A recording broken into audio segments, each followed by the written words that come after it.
I was in rural Gambia, the smallest country in Africa, testing our mobile game prototypes with my team Kukua and living with a family in a hut in the village. 200 kids were crowded around, all clamoring to play the game.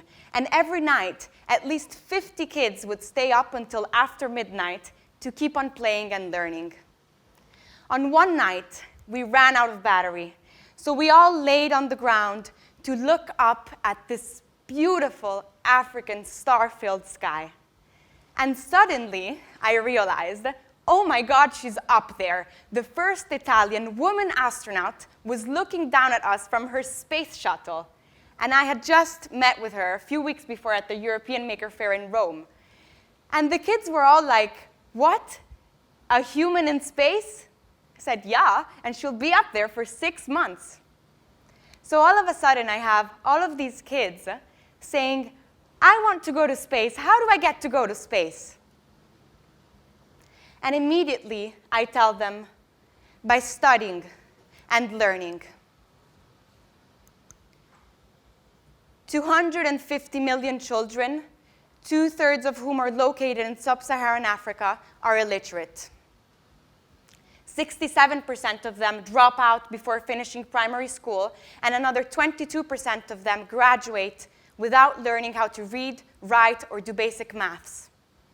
As part of our initial research, I sat at the back of hundreds of classes in rural areas and urban slums to understand why.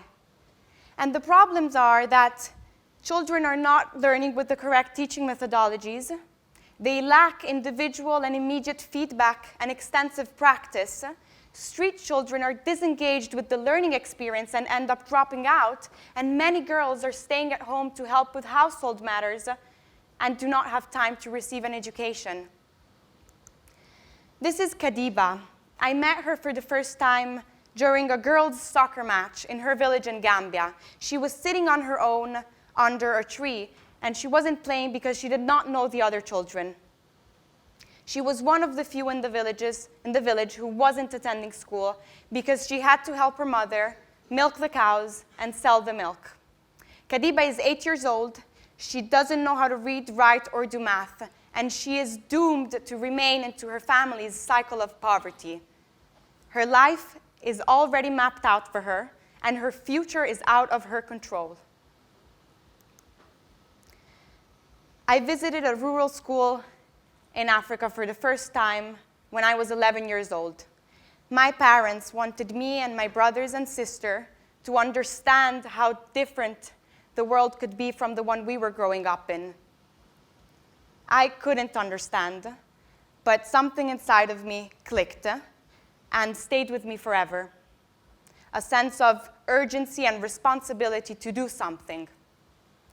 So I set up my first social business that same summer at 12 years old by selling small handcrafts in a little beach in Tuscany and donating the profits to schools in Zambia. By age 18, I founded a nonprofit organization and raised over $150,000 for education projects in Kenya and Tanzania.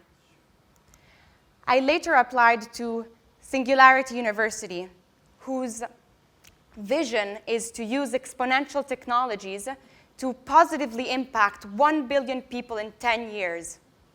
And when a year later I got selected to attend, I jumped out of joy and soon realized that I could use that same approach to try and solve the global challenges in education. At age 23, the Global Learning X Prize was announced, challenging the world with the question, can a piece of software teach a child how to read, write, and do basic arithmetics without the help of an adult? I was in Tuscany on that same beach where I had grown my entrepreneurial spirit, and I rushed up to my mother and I told her I could become a volunteer for the Global Learning X Prize. And my mom was so thrilled by the X Prize, she said, why don't you build a team and compete for the X Prize? And I said, no, Mama, I can't compete for the X Prize, it's too big. But I will never forget that day because she planted a seed in my mind of what soon later became my biggest moonshot.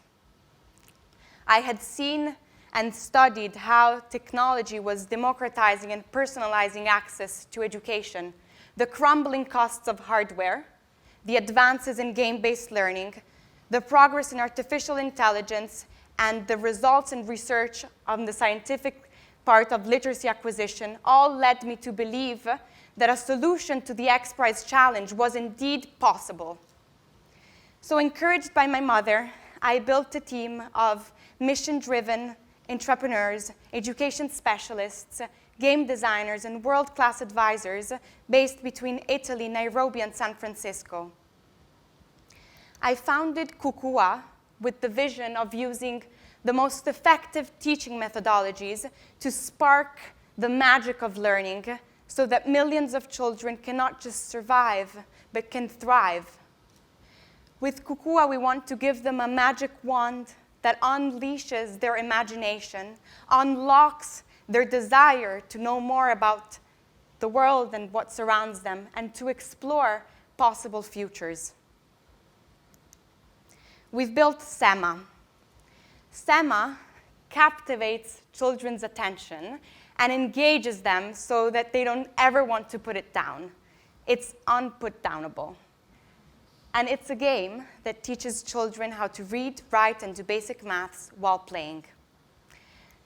SEMA starts with immediate focus on grapheme to phoneme conversion and quick automaticity of letter sounds, s, a, t, an early transition to blending of small chunks, s, a, t, sat, and covers the entire curriculum up until children start to read short stories. We took the most effective paths to literacy designed by cognitive psychologists and world literacy experts and neuroscientists to be the backbone of SEMA. We built this this path to literacy and numeracy into a game that is intrinsically rewarding. How did we do this? By pairing rigorous pedagogy to Mario-style game dynamics and Disney-style narrative.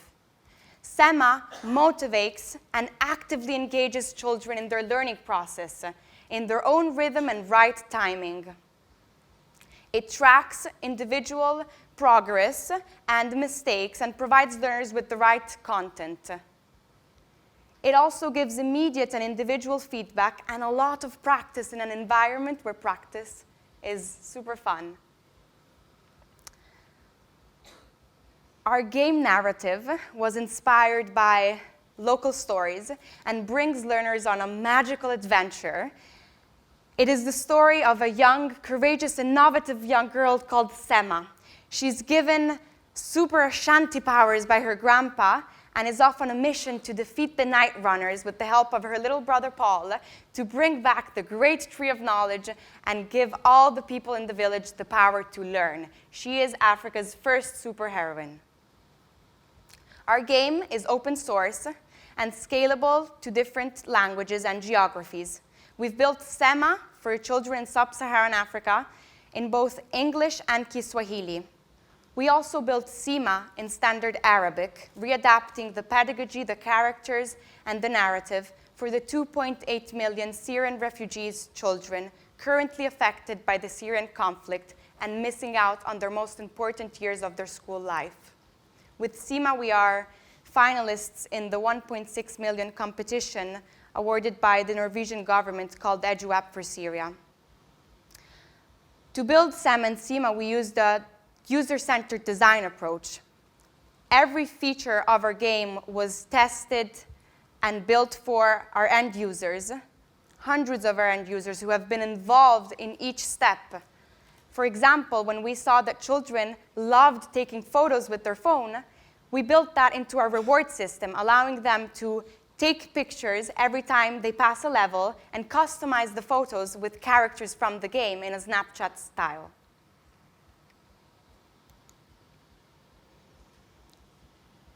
Not learning to read for a girl like Kadiba means she will never be able to read Harry Potter or some other book.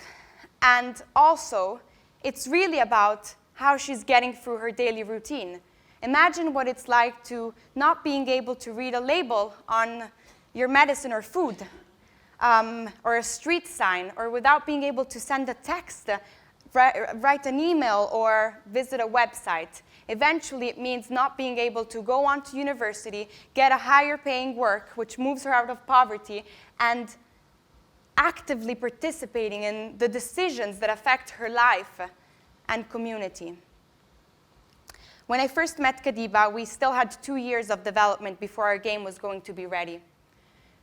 And I was so frustrated to leave the village without having done something for her education path. This girl lived right in front of the school's gate, and I could not bear the image of her looking at the students rushing into school every morning. So I sat down with her parents and told them that I was going to pay for Kadiba's and her brother's school fees, but they had to promise that they would allow her to attend school forever. And they promised. 7 months later, Kadiba and her brothers dropped out of school because her family had to migrate to a different village. I was so heartbroken and angry. Kadiba's story of being out of school and the ones of children being in school and not learning is a story affecting millions of children. They drive and inspire my work every day, and they are the children whose stars I want to change. For Kadiba and all children, we want to redefine quality education by building SEMA, the largest primary school serving 250 million children, providing them with the most effective teaching methodologies and making learning feel magical.